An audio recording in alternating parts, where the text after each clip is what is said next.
যজ্ঞ সত্য যুগে ছিল, কলিযুগে এটা আমরা করতে পারবো না, নিষেধ করা আছে। আর নিষেধ না থাকলেও করতে পারতাম না। পারবো অশ্বমেধ যজ্ঞ করতে?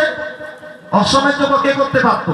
যিনি বিশ্বের সম্রাট, তিনি অশ্বমেধ যজ্ঞ করতে পারতেন। তা বলছে অশ্বমেধ সহস্রাণী, হে মানব, যদি 1000 বার অশ্বমেধ যজ্ঞ করো, রাস সুয় শতা নিচ, আর রাজসূয় যজ্ঞ যদি 100 বার করো, কথায় ভাগবত কলৌ নারন্তি সরসিক, শুধুমাত্র ভগবানের কথা, ভগবানের নাম কীর্তন যদি একবার কর্ণে শ্রবণ করো, ওই সমস্ত 1000 বার অশ্বমেধ যজ্ঞ করে, 100 বার রাষ্ট্রীয় যজ্ঞ করে যে পূর্ণতা হয়, এর 16 ভাগের 1 ভাগ পূর্ণতা অর্জন হয় না।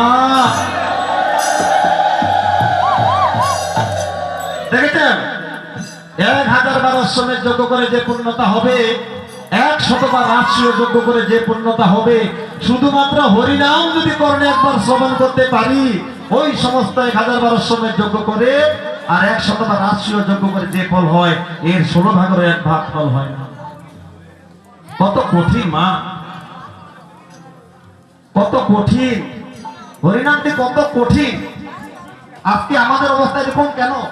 সনাতনী রসাতলে চলে গেছি আমরা, কেউ কিচ্ছু মানতে যাচ্ছি না।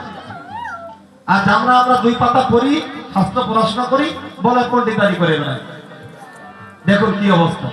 কেউ তিলক দিয়ে যাচ্ছে, ও কি আর কি করি, কেউ মালা করছে, ও কি আর কি ঠাট্টা করি। সনাতনের অবস্থা এই হয়ে গেছে। খুব সাবধান।